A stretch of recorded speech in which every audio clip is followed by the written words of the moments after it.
Well, the way we got into pumpkin chunking is 25 years ago, whenever they first started, the second year they started it, we went as spectators actually, and it was free to get in. There was about 4 teams competing, and it all started with a bunch of blacksmiths basically making machines to throw pumpkins because the animals were too heavy for them because they were getting old. And we went as spectators and watched it. Then a year later, they started charging $5 a person to get in as a spectator, or you could get a whole team in for $7. So, just being a cheapskate, I guess, I was like, well, $7, and we all got a team together, and we made a rig. It's grown from there. They are now at their 4th location that I've thrown at, just because they keep getting bigger and bigger, and they run out of fields, and the pumpkins throw farther. The event now, it involves our family. I've been throwing for 21 years. My kids, my oldest one's 18. She's been throwing since she was 2 years old. And we now have friends in Delaware to join us at the pumpkin chunking. So it's kind of like a family reunion. There's teams from all over, and it's like, everyone knows everyone now. Nobody really cares who wins. It's all about the fun, the event. If you break something on the machine, you will have everybody in your pit trying to help you get it fixed again so you can throw again. They don't want you not to throw. And it's the world's largest tailgate party. That's the other big piece of it. 100,000 people usually show up on a good day. The Sister Slinger, this is actually their 2nd rig. The first rig they competed with was when they were the 10 and under division, which was a bunch of 55-gallon barrels welded end to end. It looked like a big cannon, basically, and it was kind of a slingshot. Probably the safest thrower on the field because everything was self-contained inside the barrels. When they got older and moved up in the division, they kind of inherited 4th generation of my own machine that's been repaired, added on to, and they had to modify it themselves because they didn't like what I had done. And the unfortunate part is they're out throwing the adults right now. It's always been a competition, the kids, the adult who throws farther.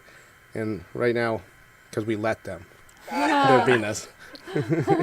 At the competition, any repairs on the machine, the kids have to orchestrate it themselves. The adults we aren't allowed to touch the machine at all during the throw. Maggie, my oldest daughter, is actually graduated to the adult team this year because she's turned 18. She can't compete with them. But they all have their own function. They all know what they're doing. And safety is the number one concern because, there's about 2,000 pounds of springs on that, pressure-wise, throwing. Would take a finger off, took a leg off. So everything's safety-oriented. They were worried about their release mechanism. And on their own, they went and actually applied for a grant. And they bought a safety release, which is very expensive, but kudos to them. Every year, you always have to fix something or adjust something. Last year, a good example on a kid's machine, they actually broke some of their cables. So in mid-competition, they had to fix something. Well, in fixing that, changed the whole geometry of the machine, so the sling length was wrong. So they knew coming back this year they were going to have to adjust the sling length. And the whole year, we always look for new parts. The whole idea is, with our team, our claim to fame is $1 per foot, we're the cheapest machine on the field. There's cannons. There's a guy at Merrimack, New Hampshire. He has over $100,000 invested in his cannon. He comes down every year, the American Chunker. And he runs a landscape business. I run a general store, and I guess I should be in the landscape business because I can't afford a $100,000 cannon. We've been competing together for about 10 years. We take time to organize the pumpkin chunker, and then we enjoy running around in the cornfield and hanging out together, and we have football games in the cornfield. There's a whole fair that takes place there. So how many throws or chunks are you allowed to do? There's 3 chunks and 1 chunk per day. There's rules that come into it based on the class you're in, depends on the size of the pumpkin. And ours is 6 pounds, which is the minimum, so that's the amount we want to use. If you pie, then it doesn't count, so if it breaks open in the air, it doesn't count. It's called pie in the sky. Yeah.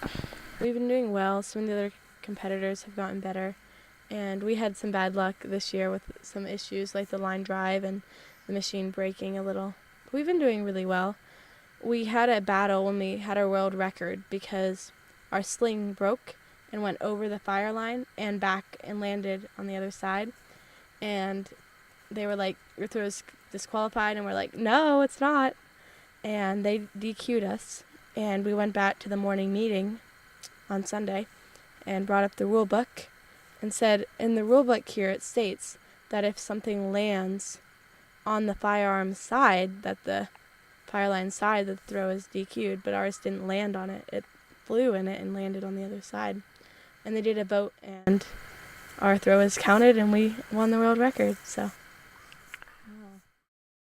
So what's the most fun part about the competition? I think it's getting to watch all the other pumpkin chunkers and doing your own rigs. I like eating the food. I like all the food and then mostly food, yeah. It's nice because we get like to meet up with old friends and stuff that I used to go to elementary school there, and I get to meet up with all my old friends I've never seen, and it's nice to like check out other people's machines and see what they worked on and improved on.